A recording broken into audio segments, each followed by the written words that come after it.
Yesterday we were hoping to get the robot cooking on some of our new stuff, and I think last it was trying to test out its new work and sling a question to an oracle about Gas City, and it looks like it had some problem there where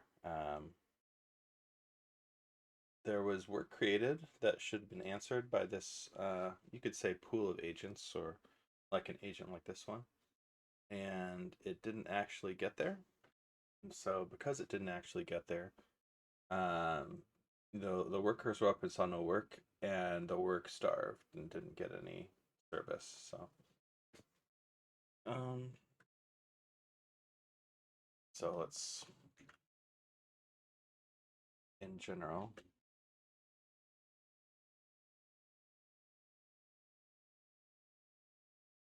the workers for such a deed to find it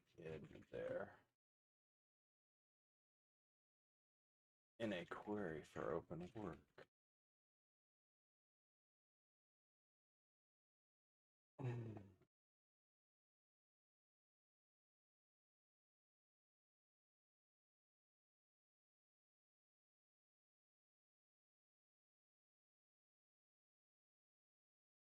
I guess the difference between this system and a queue, producer consumer queue,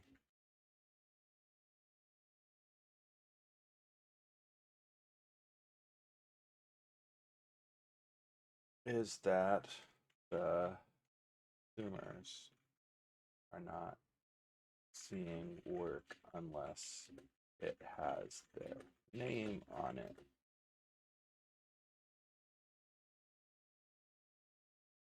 Is it better to structure things more like a producer consumer queue?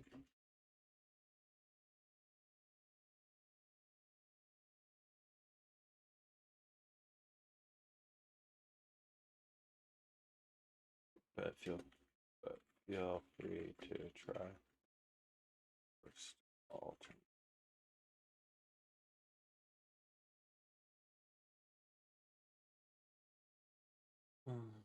Certainly, some days I look at these situations and I go, are we actually making progress? Are we ever going to kind of get to the point where the mayor just feels comfortable working and trying things and you know why am I still in the loop, I guess, for this level of detail? um because I think the promise of lots of these techniques and the infrastructure we're trying to use is that they'll just go off and do their own thing.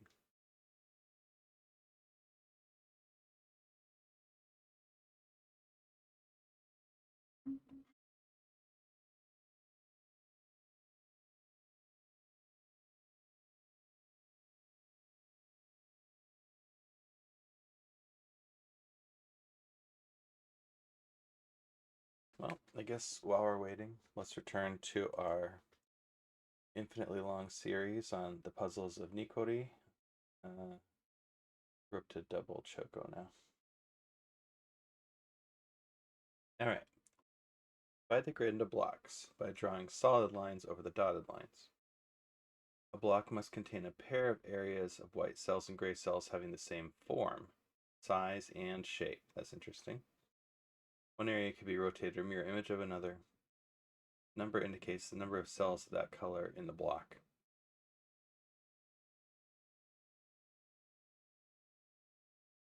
The number corresponds to half the number of cells of the block. Okay.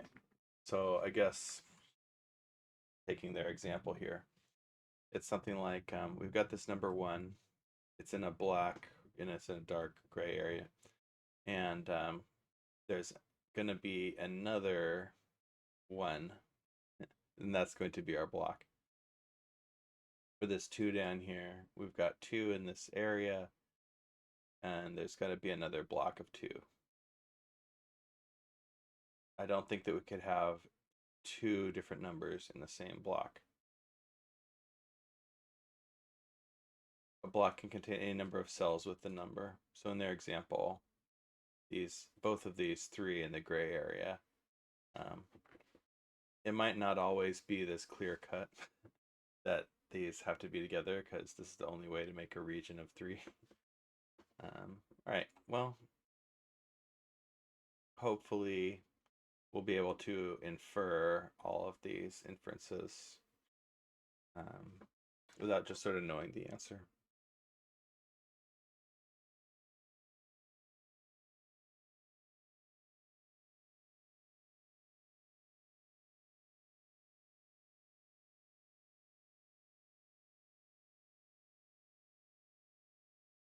All right.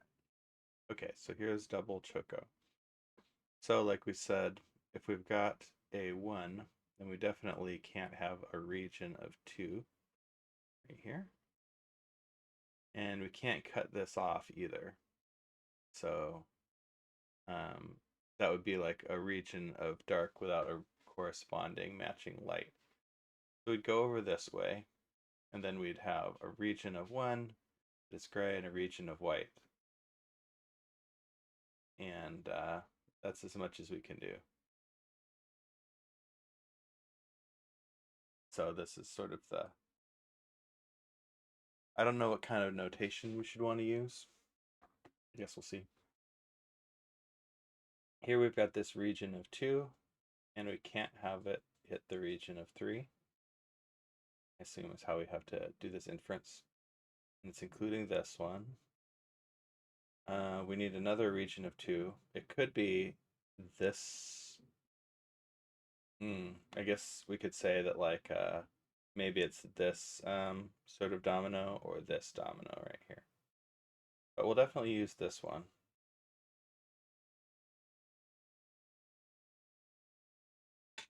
All right. We were talking about this region of 3. We've got this dark region. It's got to be, if this were a larger gray continuous region, we'd have to divide it up somehow. But we can't, and we can't expand it or contract it, basically. So we need this shape, this 3-angle shape. And there's really only one way to make that with adjacent squares that are white.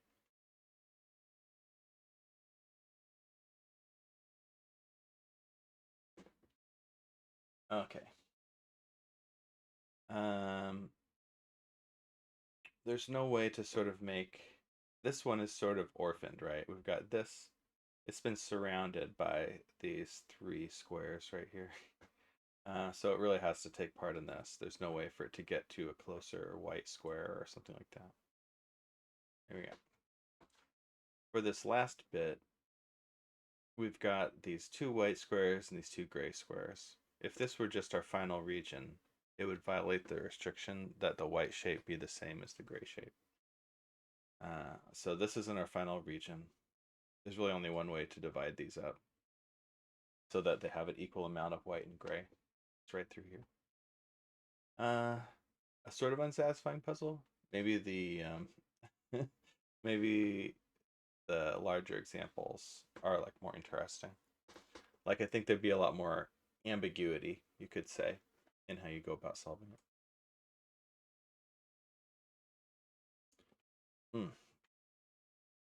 All right, let's talk about this.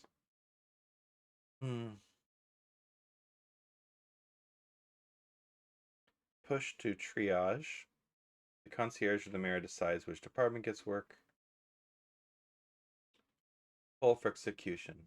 Workers should compete to claim work matching their query. This is where resilience lives.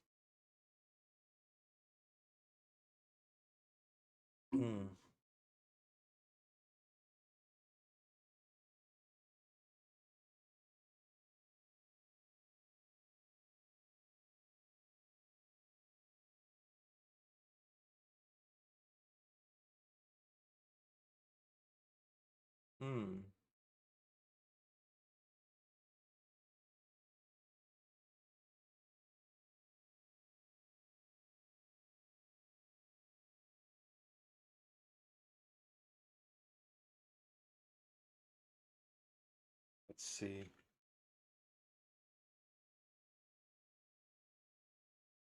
Do we have other unfiled work for this project?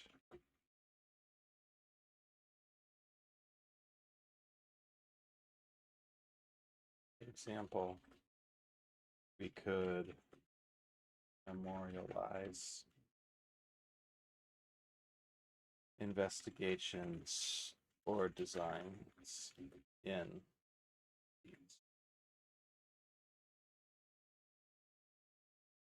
we might. I mean, I think one thing that sort of bothers me about these discussions is we have these great talks, and then, you know, we're not actually sort of incrementally ratcheting forward by creating artifacts. You know, you don't want to have the same discussions over and over again. And I felt that a little bit in this session, not because of anything that Gas City did, but just because I went through some of the discussion process for this idea in previous conversations, prior months, and I felt myself rehabbing those discussions. All right, it's still thinking. Double Choco. Go soon, Fuari. I don't know what that means. Okay. Balloons and iron balls. I wonder if that's what Dosun and Fuwari mean. Just look that up real fast. Why not?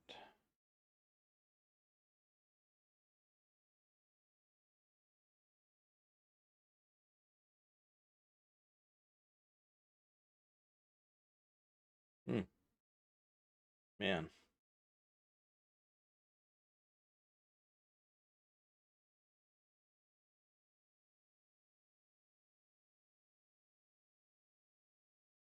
Thud?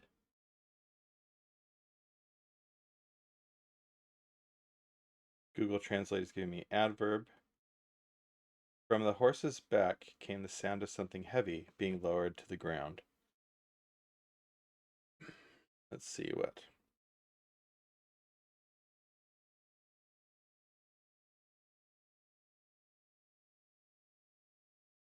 And lightly. It's sort of like,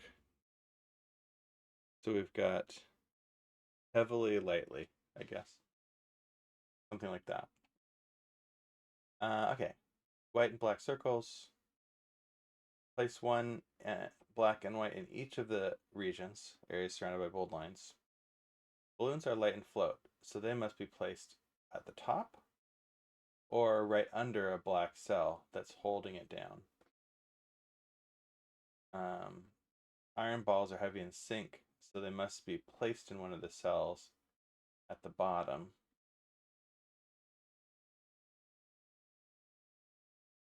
Oh, okay. It's not like the iron balls are holding down the balloons. It's these holes right here, the ceiling. So this sort of creates a ceiling, and this white ball floats up under it. And then iron balls are heavy and sink, so they have to go down to the bottom or right over a black cell. And what's interesting about this, I think, is that it's not in per region. Like all of these balls are either at the bottom, on top of another ball, or on top of a black region. I like this one. Interesting. And I don't think I've seen it yet. Like, so far, none of our puzzles have had gravity. I was thinking of this as like a mechanic that we could try and exploit in one of our games. But they're already there, which is great. Okay, one white and one black.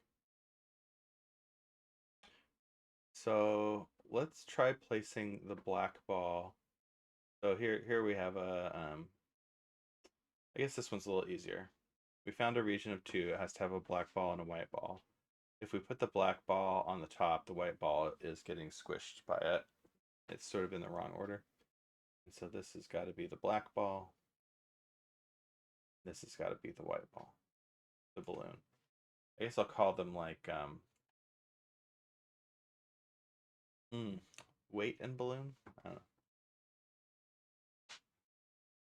And there's got to be something above this as well. The reason is that there has to be a reason why this balloon isn't floating up to the top. There you go. Okay.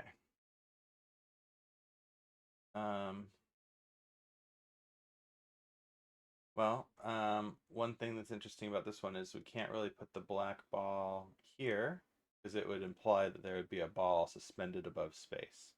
Same argument here. So we've got to conclude that it has to be here. But it's still suspended above space, and so we'd have to conclude that there would be something under it right here. We couldn't put the balloon right here because it would be suspended under space. We need to make it float up here. All right.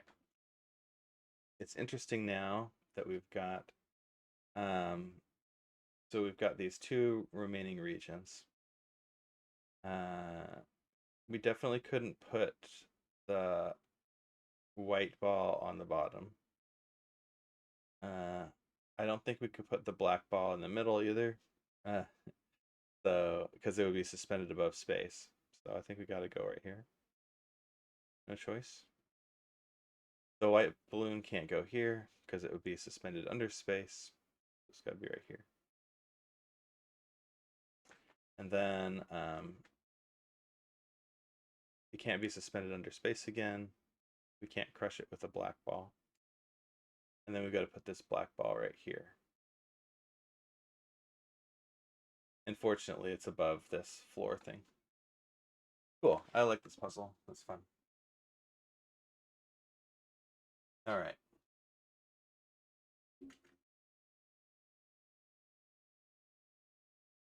Okay. All right.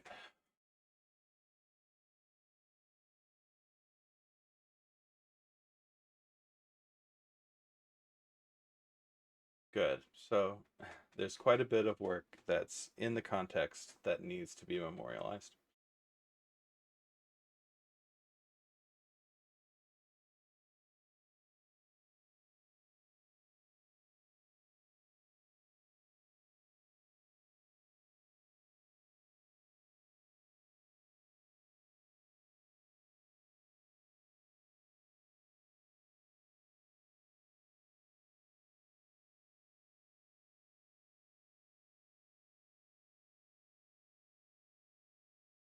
Decision beads.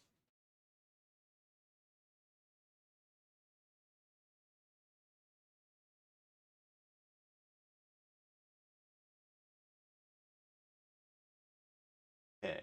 Make the phase task beads.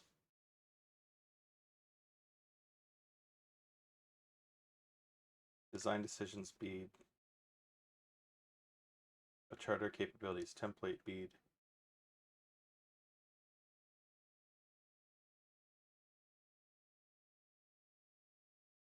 Okay.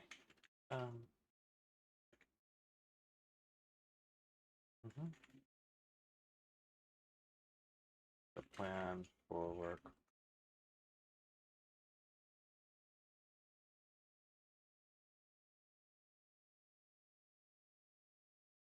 Fine. Let's file it and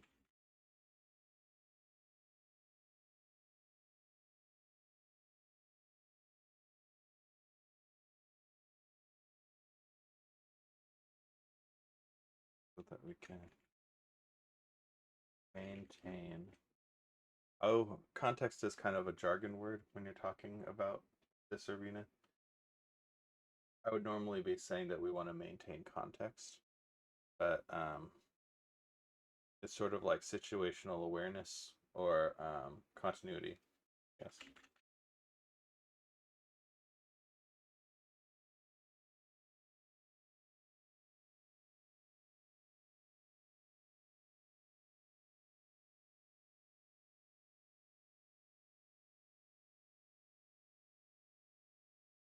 Okay.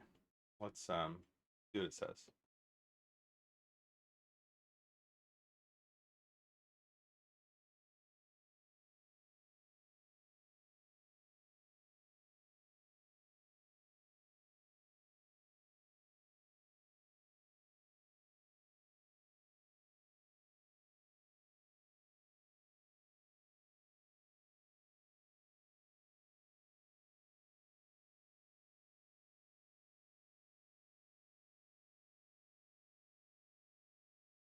Okay. So every specialist formula is going to have a workflow for accepting work, which is great, which is going to say, is this for me? The concierge agent is going to have a special formula because it's not about accepting work, but instead about routing work. It's good.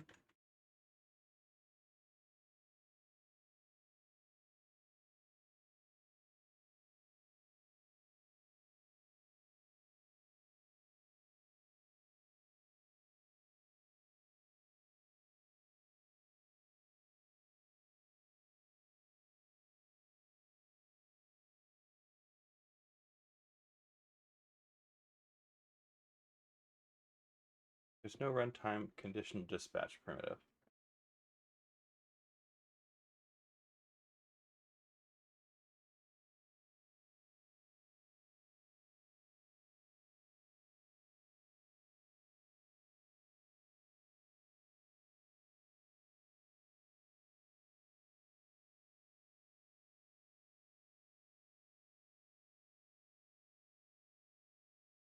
Now, I thought that there were conditionals inside of formulas. Maybe this is worth double checking. It was definitely a part of the tutorial where I wouldn't say that I fell asleep, but uh,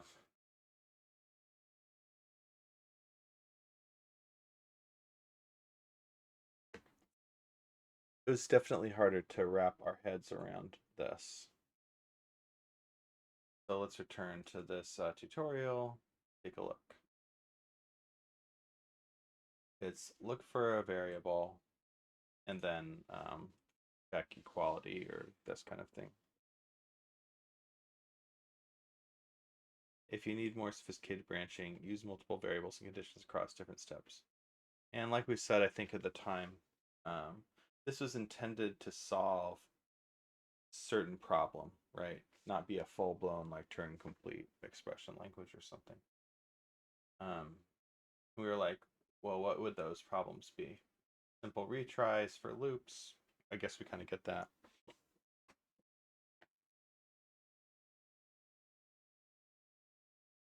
Okay, let's see what it has to say about that.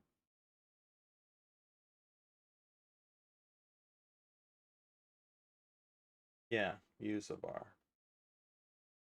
Okay, so it is consistent, I think, with that. But it's sort of like now they're all sort of sharing data, which is kind of a weird thing to have for a workflow. Hmm, okay.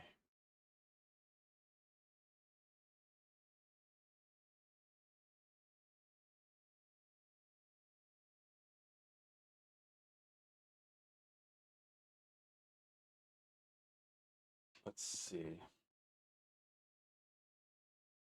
Regarding formula conditions, nulls.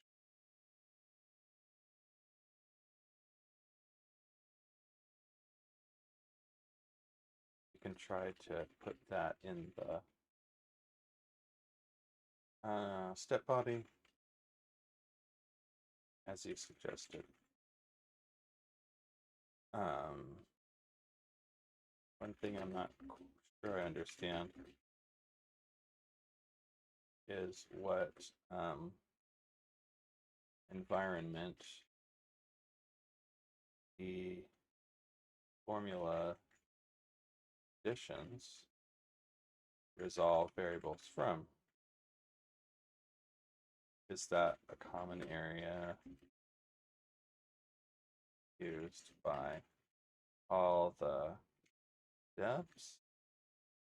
How would that work with molecules?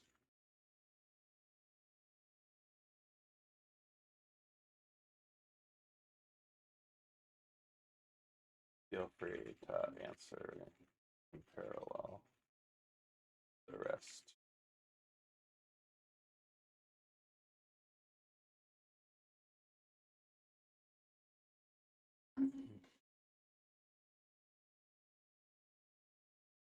Okie dokie.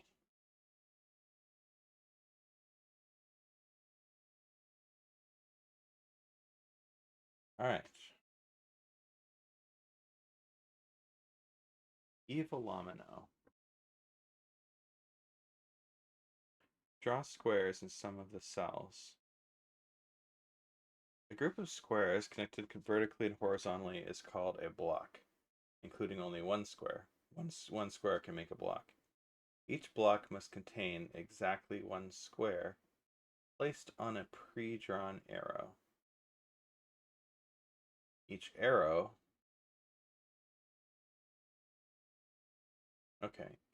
must pass through at least 2 blocks.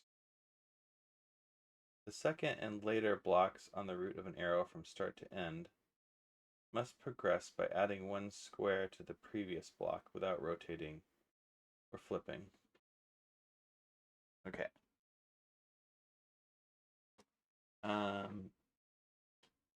So it's sort of like this is turning into that, and so there will definitely be a square here.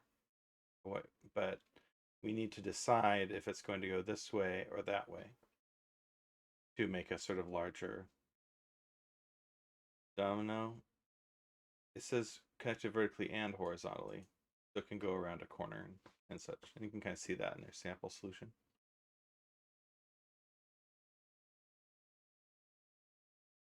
So if you have, so we're going to have multiple blocks of squares en route, groups if you want. And the first one is going to start on, it might start on a number, but it might also, it might start on 1, but it might start on 2 or something like that. Then the next block is going to go to the next number, a block of 2, and then the next one, if there's a next one, block of 3, and so on. All right, so let's see if we can do this one.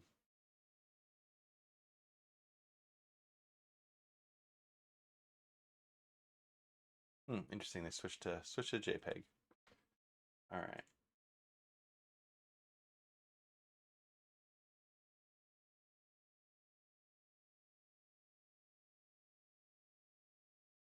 Oh.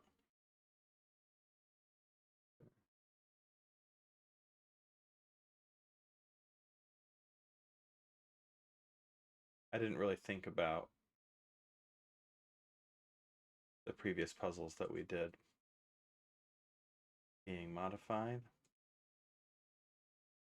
And continue to live in tabs. So there you go. Okay. Step 1.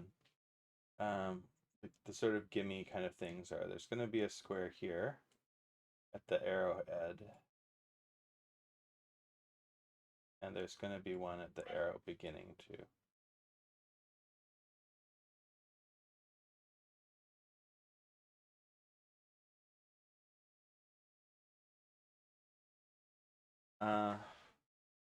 There would be ambiguity here.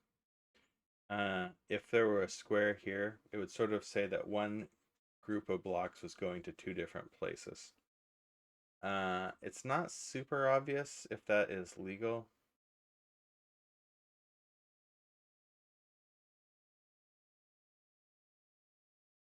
Each block must contain exactly one square placed on a pre-drawn arrow. Okay, so that actually would forbid us from putting a square here. So we'll say it's empty with these little dots.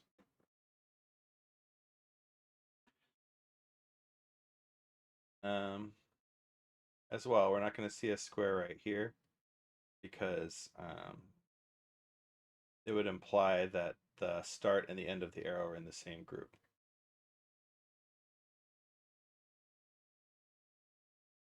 Same here and here. So we have this one going from 1. It has to make a 2, and there's only one place for that to go, right here. And with that, the arrow is consumed. It's over. And so we can't make this any bigger on any side because it would go from 1 to 3. And there's a restriction that says it adds 1 square to the previous block.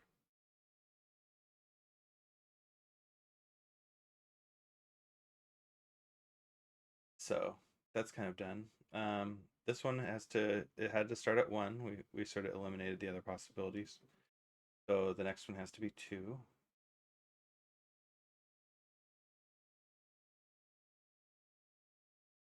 This is a kind of interesting one.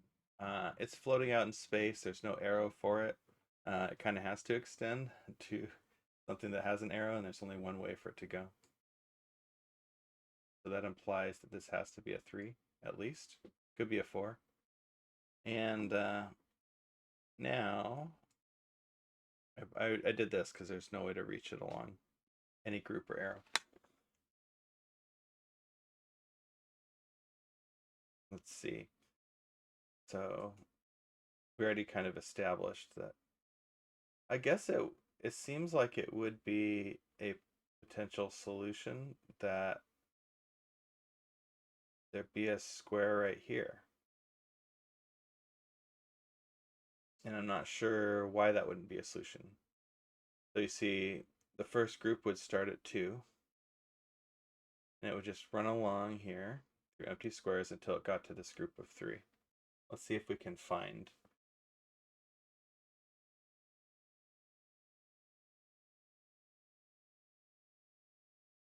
Each block must contain exactly 1 square placed on a pre-drawn arrow. I think that's true. So we're sort of at this point in the solution too, right?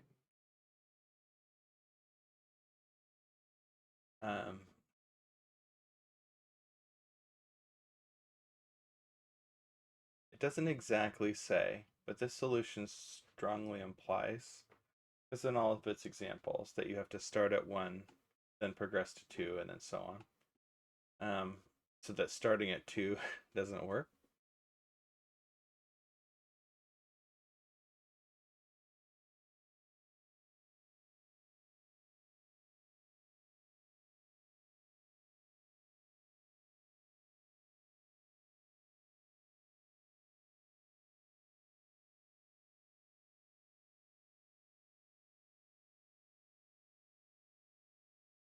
Oh, okay. I think this is it. This might explain it.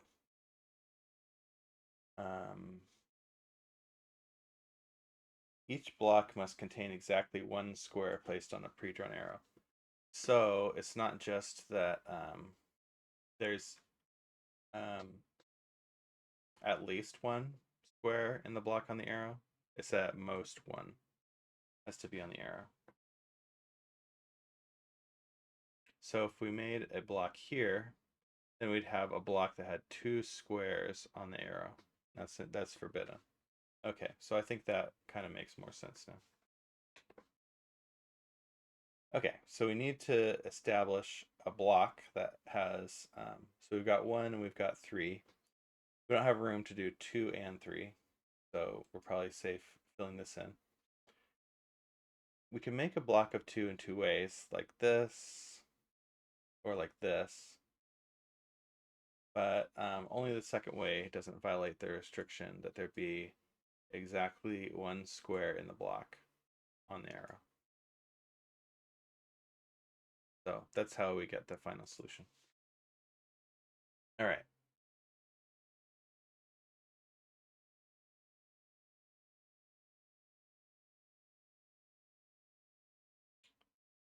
Okay. Vars are pour time inputs frozen after pour. They're not a mutable runtime environment. Okay.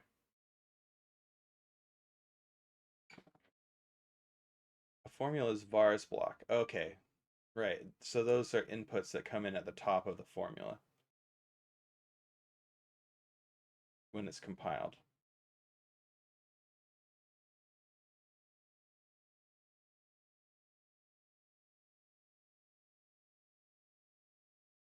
Okay, that makes sense. And it definitely affects the usefulness of these step condition gates, I would say. No, so for instance, there's no way to like try catch inside of one of these formulas like you might do inside of a different workflow system. Um, you'd like to be able to I wanted to say fork, but that's kind of weird jargon inside of talking about a workflow system. Because forking is a thing that you do when you spawn a bunch of child tasks that go in different parallel directions. But we're also talking about choosing to go down one branch or another. I guess branch is the word I would use. So yeah, we can't conditionally branch our workflow based on something that happens during the workflow, which if you think about it is kind of weird. It's like we're always going to be doing the full workflow unless we figure out how to short circuit and eliminate it. And as well, when we make molecules, we're parallelizing all of the beads and asking for them to depend on one another. And you'd like to have some way to say, hey, if something goes wrong in this dependency, then the rest of them shouldn't be done. Anything that depends on it. And I don't know how to do that yet. All right, it's finally worked for us. Great.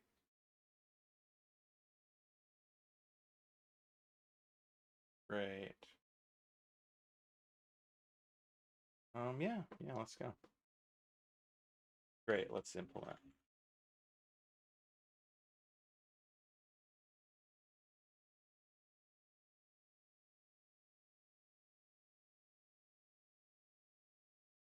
And now we wait.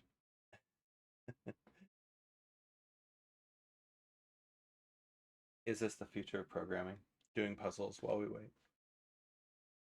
5 cells. Blocks have to have 5 cells. No blocks with fewer or 6 or more. Yep, it's got to be exact. A number in a cell shows how many lines of a block there are around it. The number includes the lines of the outer frame, meaning the outside of the puzzle. Every cell could be numbered. Lines must surround a cell and not enter a block. I guess what that means as well is that like we don't have any dangling extra lines. So this is in Simon Tatham's, and it is called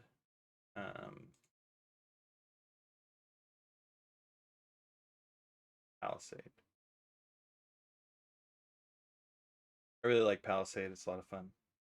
I don't generally do it in regions this small. It's been quite a while. Okay, so here's how Palisade works. We're trying to make regions of 5, but we also know that they have borders. And so you can start with really easy borders like this cell has 2 of its borders filled in. And the outside lines count, so it's actually done. We can't have more. You can see how it's complaining. So we'll right-click them to show that there's no line there. Very similar for these ones on the edge, right? They don't have anything next to them except for the outside of the border. Okay. Now look what happens. So it might be a little hard to see because of the lightness of the lines and such. It's a little better on mobile, I would say. But here we've got this region of 4, and our region size is 5. If we knock down this wall right here to this region of 3, we'd have a region of like size 7, and that's too big. So this actually has to be a wall. Now if we look at this cell, it's got 2 edges lit up. And so we know that this one can't be an edge. This is where that sort of thing about lines can't enter regions comes in. This is sort of like a dangly line. We don't have any dangly lines in Palisade. And so, it's like all of the lines have to, you could say, be a continuous border around a region. The only lines that are going to be left in the puzzle are going to be continuous borders around regions. This one, oops, here we go, has 1 line lit up and 2 missing, so the only one left has to be a real border, and now this one has 2 real borders. Okay, so here we have our first area of the puzzle where we can see 1, 2, 3, 4, 5 cells exactly. We can actually outline this in total. That's as big as it can get. We can't add any more cells because then it would violate the region size restriction. look at this right here. If we drew a line right here, we would make a region of size 1, which also can't be done. That would be exactly 5. Now we've got a region of size 2 and a region of size 4. They can't meet, and so they need to cut off from one another.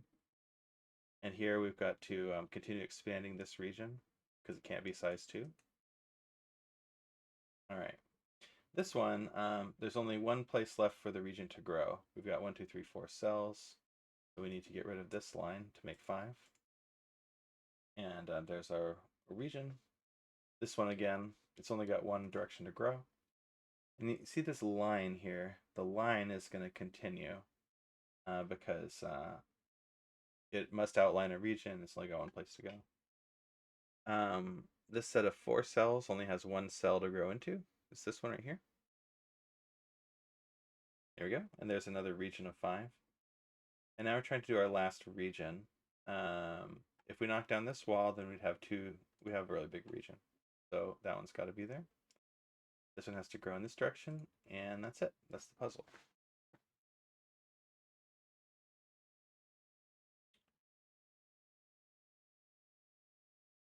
Yeah, and you can see how, I guess, in the final puzzle, all of wherever we see a number, it obeys the restriction that that number of edges has been lit up. Really enjoy this one. The one that I typically do is more like, let's see. I promise this is fun looking on mobile. But it also gets to be kind of big. Sometimes puzzles get bigger without getting more fascinating. So this is so much I can't even get on my screen. It looks great on my phone. And so you're like, okay, well, this is, sort of like a relaxing, meditative way to, just sort of clean up this big mess here. It's like all the yellow things are mess, and we're going to try and, you know, by the time we're done, this is going to look sparkling, organized, lovely. And I think the thing to notice about having such larger regions, because we've got regions of 15, is that you get more complex patterns and interesting ways that the maybe subregions interact across the puzzle. So, like for instance, this thing right here is a region of 8, and this is a region of, I guess, also 8. We do have to put that in there, but sometimes it would look like, they'd both be two big things, but they could perhaps come together. I find that more interesting than just the 5s, right?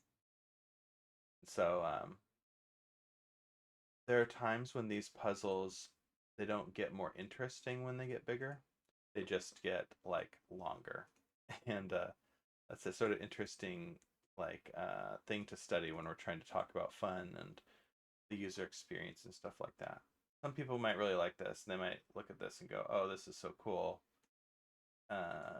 It's a much better version of that thing that took only 2 seconds. Not just by the nature of the size, but also by the nature of the patterns that you can only see when this is large enough to, do something interesting.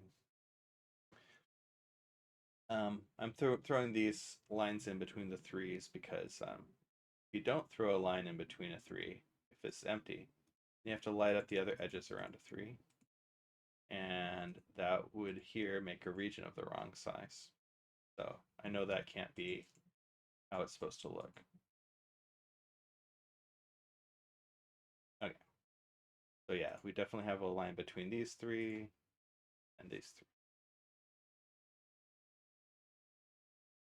Zeros are very easy to take care of. They can have no lines around them.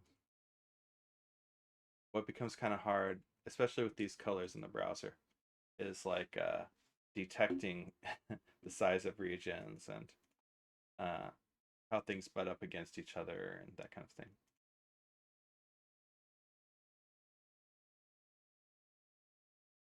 This is an interesting one too. It's sort of a bubble that's all on its own, and it's been completely surrounded by another region. Yeah, it can't exist on its own. It's got to feed into the rest. Here we had some ones where if I filled in this edge, then I'd have to fill in this edge. So like this. So I'm very quickly dispensing with these. Right? You can see that like if I started this line here and it were to go continuously around the region, it would have to continue. And so since it can't, because there can only be one edge around here, those can't be lines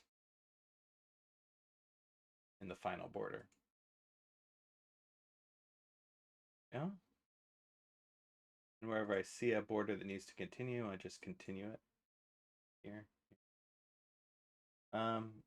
This region down here could expand up this way. It's of size 12 right now. Go.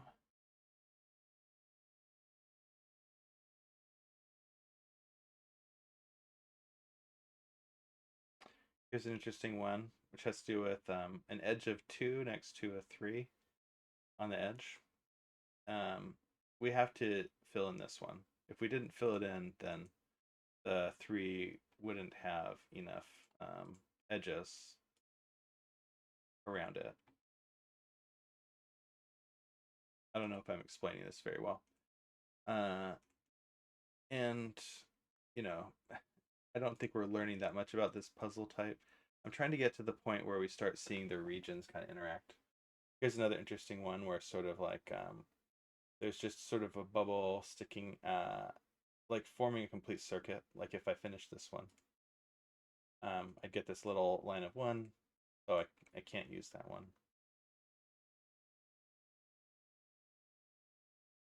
There we go. But yeah, you start to see some of these little things crop up more as you get into larger and larger puzzles. And perhaps you'll see things that you wouldn't have been able to see at all in another context. Here's an inference we can make that is sort of unusual. Because we have this 2 that has an edge of length 2 here, we actually know that we either need to fill in this on the bottom and the left, or if it were empty, we'd need to fill in the one on the top and the right. And that implies that there's exactly one line coming to here. And so there has to be at least one of these edges filled in on this side of the 3. It's not super useful in this instance, but it is an inference that actually helps in other circumstances.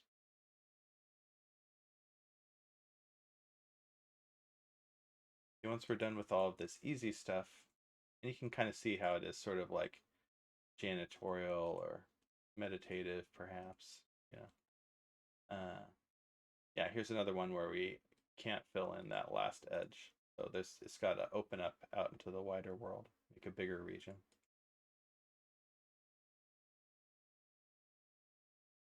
All right. Do we have any big regions forming yet? Say one that's remember once we get to size 15, then we're going to be able to like draw a line around the whole region. That'll give us some more like definition. Here is one that's kind of interesting. It's a 2 that has an edge of 2, but one of the edges is already filled in. If I did fill in this edge right here on the left and the bottom, that would make 3 around this square. Forbidden.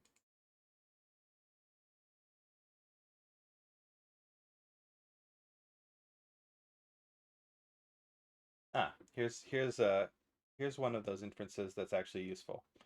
So here's a 2. It has an edge of length 2, so I can either fill in this edge or this edge, right? But it's next to a 1, and so I know that if I filled in this edge to here, I'd have to continue that edge to draw, a circuit around the region, a path that's encloses the region. So it has to either go to this one or this one. If this edge had been filled in on the 1, I'll just show you what happens. Let's fill in this one. Now look what happened to this 2. It has an edge of either 3 or 1. There's no way to get 2 edges around this anymore. So we actually can't put the edge here on this one. And for a similar argument, we can't put the edge here on the right. it has to use one of the edges that will continue this line from this nearby tube. Similar argument. We just came in from this 3, and we've got to continue this line either on the right edge or the bottom edge of this one right here. So this can't be used. It actually solves that 2 that we were looking at. This 3 got opened up by all that activity. Got a 1 here that had an edge of 2, can't be used. That eliminated all but one of these edges. We can't draw a 4th edge around a 3, or any cell really, in this puzzle. We'll just continue that edge. There we go. Alright, let's check some region sizes. 1, 2, 3. Here's one of those little bubble things. There we go. Couldn't fill in that edge. 1, 2, 3, 4, 5, 6, 7, 8, 9, 10, 11, 12, 13. So only 2 left. I don't think we can. Oh, here's one of those. We can't use this edge right here. 14. One more square. One thing that's interesting about one more square is that there are certain ones that we won't be able to use. But say like this 3, we could add this 3 to our region and sort of close it off by opening up one wall and then using the rest, right? That would be a way to get that last cell in here. We could also use one of these blank cells. If there were a 2 or a 1 next to this region, we actually couldn't open up and use it. We'd have to throw a wall in between because it would make the region too large. Like every 2, if there were a 2 right here instead of a 3. If we opened up one wall to it, we would increase the region size by 1. But then we'd be obligated, because it's a 2, to open up another wall, and that would make the region like 16 instead of 15. That kind of thing. One quick observation here. This 2 has both of its walls filled in, and that fills in for this 3. There we go. So we can't, that's not the way to expand the region. It could be basically this cell right here, this cell, or this cell. That's going to be our 15th, and like close off that region. There we go. This just kind of cut off from everything. Here's a sort of fun one. This is sort of like a broader example of that bubble thing. Right? If I filled in this edge, then this region would be too small. So it actually has to vanish.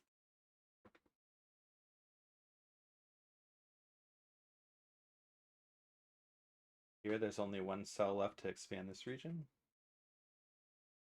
Okay. Enough boring puzzling. Let's see how our robot's doing. Oh no.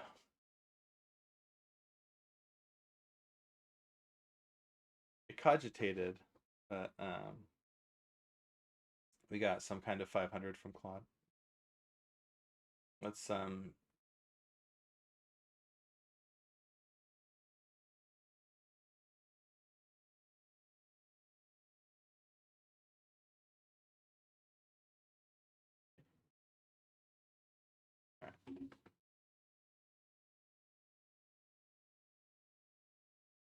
I might be giving the impression that what I really care about is not programming, but puzzling. And I don't know.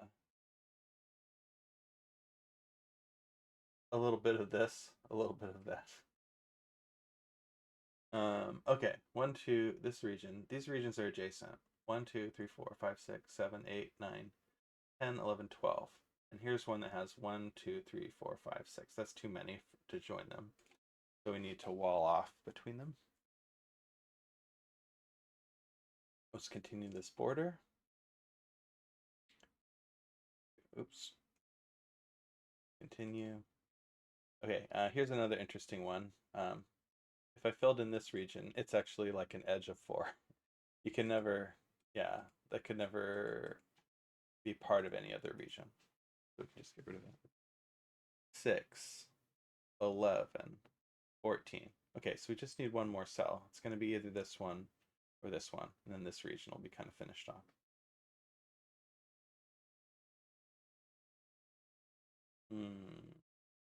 Let's see. We're starting to get to the phase of the puzzle where we actually need to look for inferences and things to do. It might still be janitorial for a little bit here. I guess we'll see. That was kind of interesting. Okay, cool.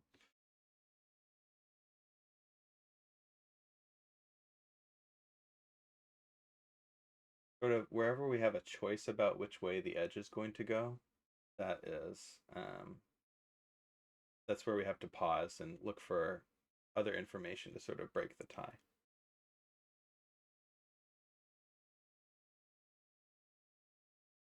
Okay, this region size, still 8, and then this one next to it is 6, but it's 6 in a kind of interesting way. It's got these 1s inside of it, you see.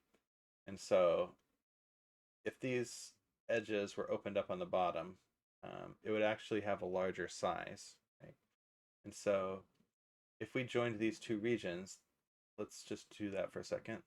Now we have this region of size 1, 2, 3, 4, 5, 6, 7, 8, 9, 10, 11, 12, 13, 14, which seems fine. But it's not, because we have to account for these numbers that have not yet been satisfied. We're going to have to break down more walls to satisfy them. So in this case, we'll have to break down at least 2 to satisfy this one right here that's in the region. And over here, we're going to have to do at least another one. So that would be too large. I think that's the right one to go back, yeah.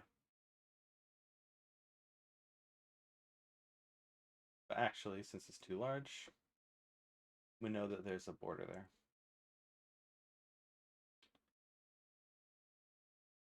Another kind of interesting thing is happening here, where there's another region up here that's approximately 15 in size. And sometimes you have to start to make counting arguments to say, okay, in this part of the puzzle that's cut off from the rest of the puzzle, we're going to make regions of 15. And how many regions have I got so far? And how many squares are left over? Stuff like that.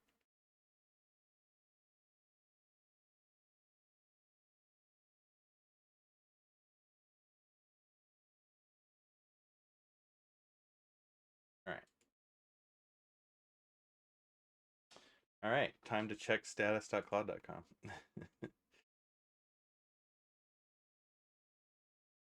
And this is one of those weird things about we're sort of sharecropping in a sense in the cognition fields. Okay. Yeah. So 1808 UTC. Yeah, it's about 11:11 where I'm at. So with like a 7-hour time difference, these elevated error rates started a few minutes ago.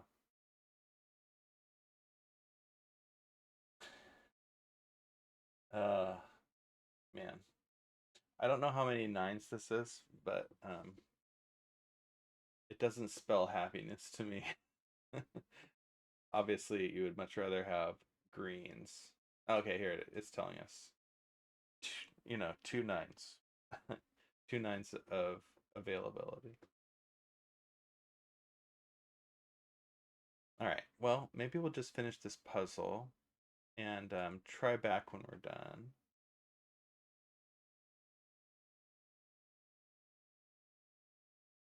Yeah, so again, strongly recommend that you get this Simon Tatham's Portable Puzzle Collection for your mobile of choice.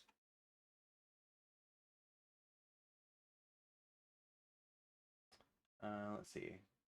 This region now. 4, 5, 6, 7, 8, 9, 10, 11, 12, 13, 14, 15. Okay, this is actually full. We could finish this border here.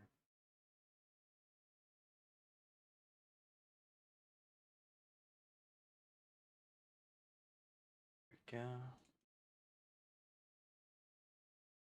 Gotta extend this region to the next, the only available neighboring cell. And then same for this one. This region is sort of bubbling up from out here.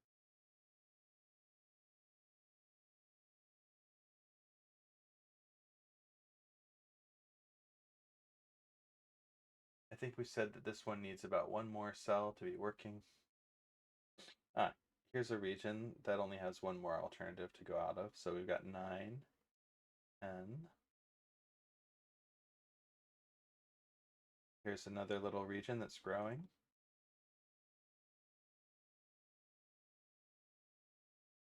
Ten, 11, 12, 13.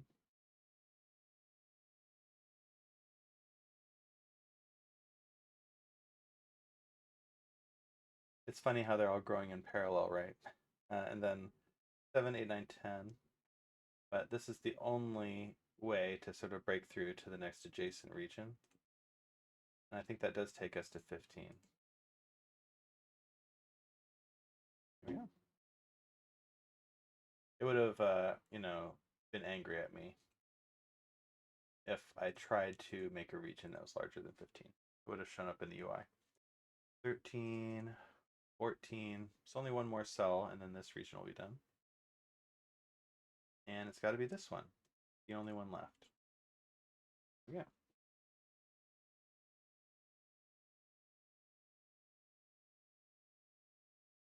I know probably no one's watching at this moment, but yeah, stop me if you have any questions. So the reason I like 15 is that we've got still 5 ominoes. So here's a big long L, here's a plus, and here's the zigzag one. That makes our 15.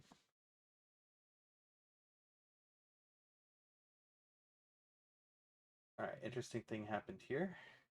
We've got a region of 4, 1, 3, that's 8, and then this one is 7, so that makes 15. So all these together make 15. It could have been otherwise, but sometimes a counting argument like that will help you in a corner like this. This one has a P, a 5, 5, and a 4 right here. So we need one more, and that's a complete region of 15. This region needs to extend this way, size 11, 12, 13. That would be too big for this one on the right. We've got to get rid of this wall so that this little region of 2 can grow.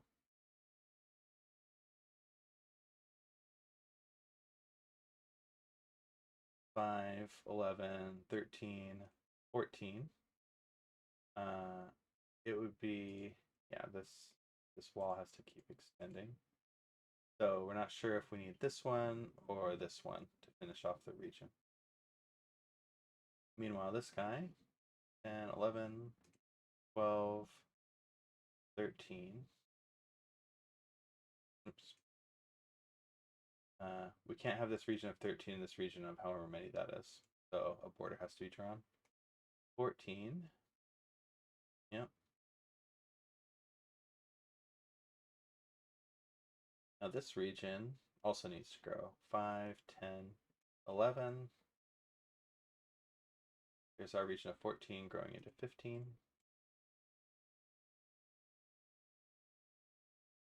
12.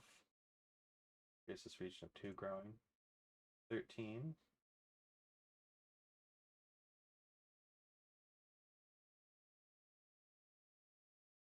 See if I got the count right again. 6, 9, 13. Yeah.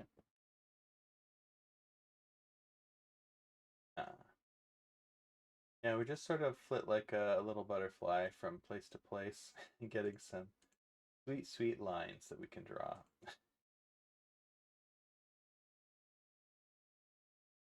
4, 7, and 6. This might work. We might be able to, actually we have to do this because it's the only way out for this region. 7. Okay. So now we're at 6, 11, 13. We're going to get a 14th one out of this. You need to knock down one of these walls. So really, it's only got one cell left to go.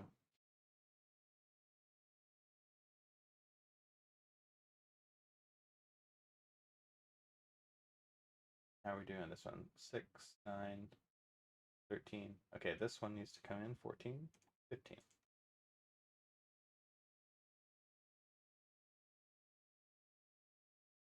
Yeah, you can see that the second career I'm going for here is ASMR puzzle solving, obviously.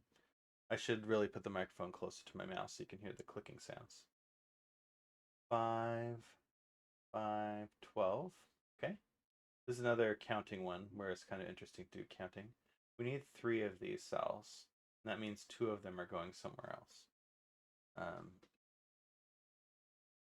And so, for instance, like it's not possible to do that if we click on this one, this 3, and open up a region, and then try to get it out of this area, right?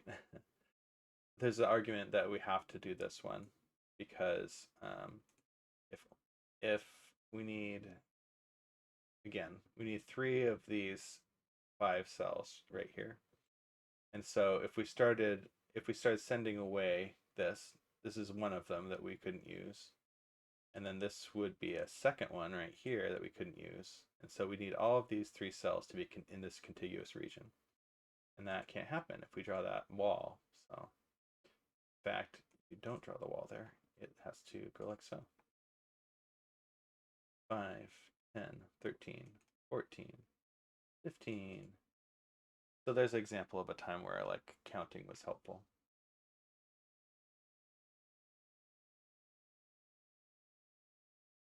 How's this one doing? 10. There's a 2 here. There's an 11 here. 2 here.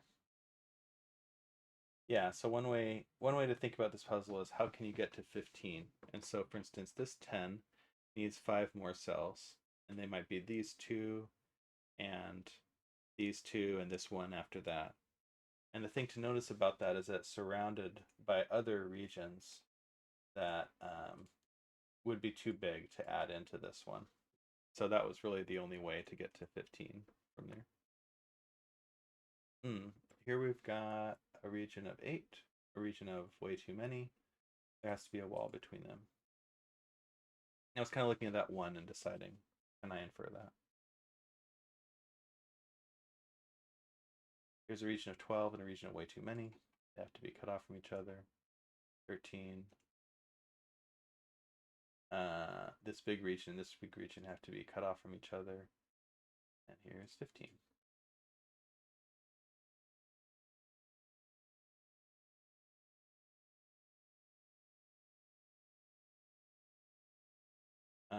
These 2 most likely have to be cut off from each other. Yeah. 5, 10, 11. So we need to get 4 more out of these 5 cells here. There's only sort of one way to make a 1 cell incursion into these. That's this. 4, 9, 2. That makes 15.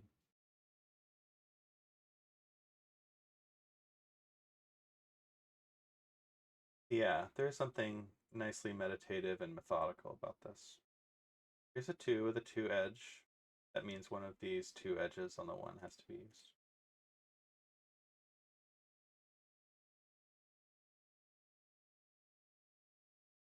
Are these regions too big for one another? 3, 6, 9, 11. Way more than 4. Yes. So we've got these 1s on the border.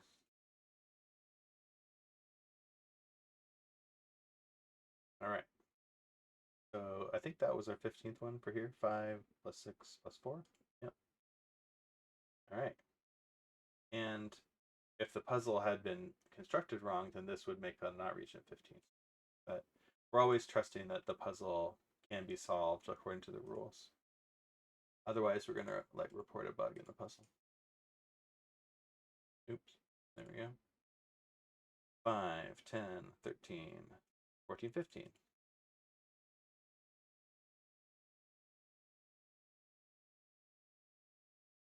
After we finish, we'll give Claude one more try. And if it's done, not if it's down for the time being, then we'll, end it there. Yep, here's an interesting one where these ones are sort of both crashing into the same square, but it can't be helped, they're not 15 yet. 5, 10, 15. Yep, only one way to go. Fight for territory. 5, 10, 13, 14, 15. And this is going to be the last one right there. Look, isn't that so satisfying? We got rid of every single yellow line in this puzzle. Anyway.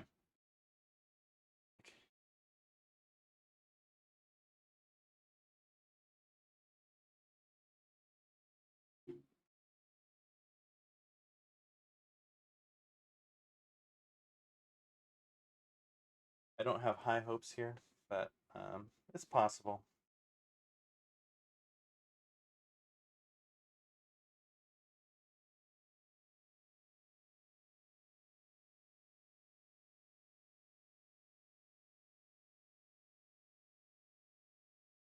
It did get a 500 pretty fast last time, in 5 seconds.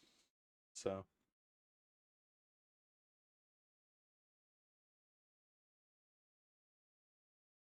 it does say that it's thinking. 10 minutes later, they implemented a fix. So I guess we were puzzling there for, I think I noted the time was like 3 minutes after, right? 11. Um, so we were puzzling for 13 minutes there, so. Okay.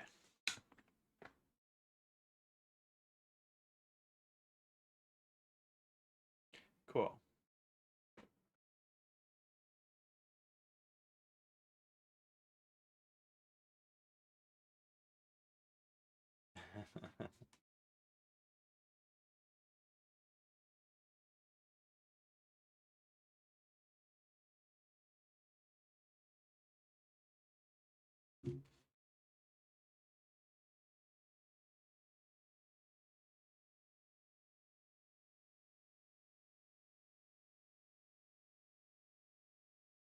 Okay.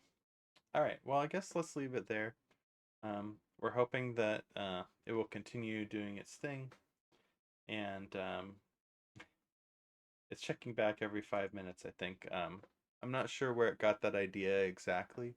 Maybe it was just how long one instance took to start working, or it might be related to something that it knows about Gas City that's not top of mind for me. But yeah, let's call that good. Um, Not much to enjoy in this stream, perhaps, unless you love clicking on puzzles, like I do. But hopefully that's good for now, and we'll have some more concrete results the next time we're back. See you.